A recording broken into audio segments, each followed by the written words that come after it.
ओम नमो नारायण। जैसा कि अभी बताया जा रहा है गुरु अर्जुन देव जी के बारे में, सिखों के 5वें गुरु गुरु अर्जुन देव जी, जिन्होंने अपने धर्म, अपने पंथ, अपनी मर्यादा, अपनी संस्कृति और अपनी गुरुओं की शिक्षा को हमेशा बनाए रखने के लिए एक अपना आत्म बलिदान दिया। जब इस देश में क्रूर शासक जहांगीर का शासन था, उस समय में गुरु अर्जुन देव जी सिखों की 5वीं पातशाही के रूप में वहाँ पर थे। उस समय गद्दी नशीन थे। तब हमारी जानकारी के अनुसार इनके पुत्र के साथ जहांगीर का एक वजीर अपनी बेटी की शादी करना चाहता, जिसे गुरुदेव ने संगत के बीच में प्रस्ताव रखा कि वजीर का बेटा आया है, वजीर की बेटी का रिश्ता आया है जो उसके हमारी पुत्री के लिए, हमारे बेटे के लिए। तब संगत ने उसे मना कर दिया और संगत को ही सर्वश्रेष्ठ मनाना, ये सिख जो गुरुओं की एक सीख थी। और उन्होंने जब संगत ने मना कर दिया तो उन्होंने स्वीकार कर दिया और जहांगीर के दरबार में ये संदेश दे दिया गया कि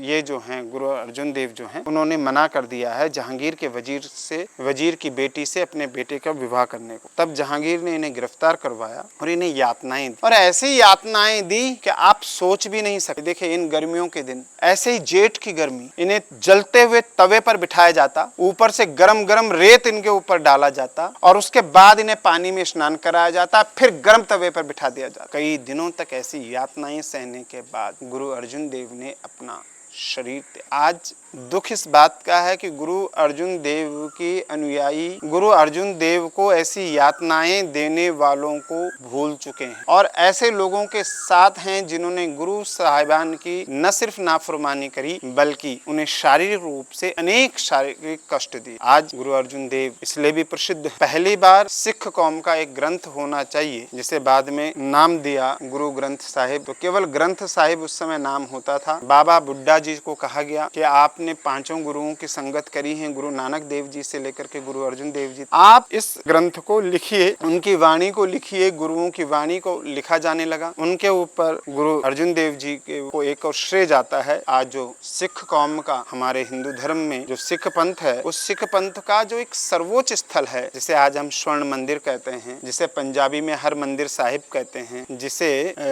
जिसके अंदर जहाँ पर गुरु ग्रंथ साहब का पाठ है और जहाँ पर साक्षात 10 गुरुओं की देह के रूप में गुरु ग्रंथ साहब बाबा बुड्ढा जी द्वारा लिखित उसका वांचन होता है। उस हर मंदिर साहब में, स्वर्ण मंदिर में, उसे दरबार साहिब भी कहते हैं, उसे हम हर मंदिर साहिब भी कहते हैं, उसे दूर से आने वाले लोग स्वर्ण मंदिर भी कहते हैं। और यहाँ से पता चलता है कि मंदिर शब्द जब जुड़ गया तो इसका अर्थ यह है कि ये हिंदू धर्म का एक अंग है। और गोविंद सिंह जब आएगा तो ये कैसे खालसा पंथ बना, उस पर भी एक चर्चा करें। लेकिन अभी तो गुरु अर्जुन देव जी की बात करनी है, जिन्होंने जो शहीद हो गए धर्म के लिए, धर्म की परंपराओं के लिए, धर्म की मर्यादा के लिए, लेकिन कभी भी अधर्म के सामने शीश नहीं झुकाया।